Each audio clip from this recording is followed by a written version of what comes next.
ഇടവേളയ്ക്ക് ശേഷം പുനരാരംഭിച്ച നവകേരള സദസ്സിനെ നെഞ്ചേറ്റി എറണാകുളം ജില്ല. പിറവം, തൃക്കാക്കര മണ്ഡലങ്ങൾ മുഖ്യമന്ത്രിക്കും മന്ത്രിമാർക്കും വൻ വരവേൽപ്പാണ് നൽകിയത്. പ്രതിപക്ഷ ആരോപണങ്ങളെ ജനം തിരസ്കരിച്ചുവെന്നതിന്റെ തെളിവാണ് ജനങ്ങളുടെ ചോരാത്ത ആവേശമെന്ന് മുഖ്യമന്ത്രി പറഞ്ഞു.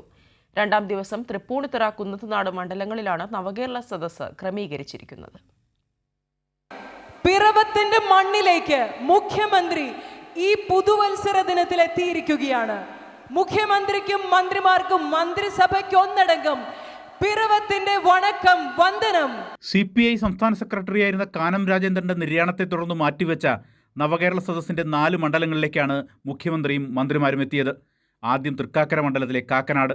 നവകേരള സദസ്സിനെതിരെ പ്രതിപക്ഷമുയർത്തിയ ആരോപണങ്ങളൊന്നും ജനങ്ങൾ മുഖവിലക്കെടുത്തില്ല എന്ന് തെളിയിക്കുന്നതായിരുന്നു തൃക്കാക്കരയിലെ ജനക്കൂട്ടം. സമാന പ്രതികരണം തന്നെ പിറവത്തും. 2 UDF മണ്ഡലങ്ങളും മന്ത്രിസഭയ്ക്ക് നൽകിയത് വൻ വരവേൽപ്പ്.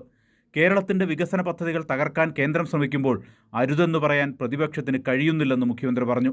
BJP നേതൃത്വത്തിന് ചെറിയൊരു നീരസം പോലും ഉണ്ടാകരുത് എന്നാണ് കേരളത്തിലെ കോൺഗ്രസ് നേതാക്കൾ കരുതുന്നതെന്ന് മുഖ്യമന്ത്രി വിമർശിച്ചു.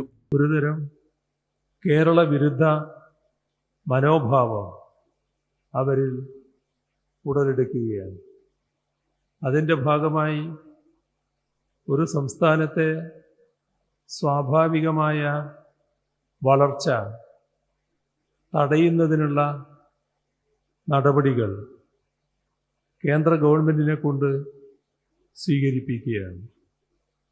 ഒരു കാലത്തും അത്തരമൊരു നടപടി കേന്ദ്ര ഗവൺമെൻറ്റിൻ്റെ ഭാഗത്ത് നിന്ന് ഉണ്ടാകാൻ പാടില്ലാത്തതാണ്. ഈ നാടിന് എതിരായൊരു മനസ്സ് BJPക്ക് രൂപപ്പെട്ടിരിക്കുന്നു. ആ മനസ്സിനോടൊപ്പം നിൽക്കുന്നൊരു മനസ്സ് എങ്ങനെ കോൺഗ്രസിന് രൂപപ്പെടുന്നു? അതല്ലേ ഇവിടെ കാണാൻ കഴിയുന്നത്.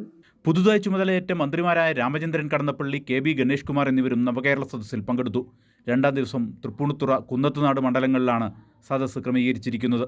തൃപ്പൂണിത്തുറ നിയോജകമണ്ഡലത്തിലെ സദസ്സ് പുതിയകാവ് ക്ഷേത്ര മൈതാനിയിൽ വൈകിട്ട് 3-നും, കുന്നത്തുനാട് മണ്ഡലത്തിലേത് കോലഞ്ചേരി സെന്റ് പീറ്റേഴ്സ് കോളേജ് മൈതാനിയിൽ വൈകിട്ട് 5-നും നടക്കും.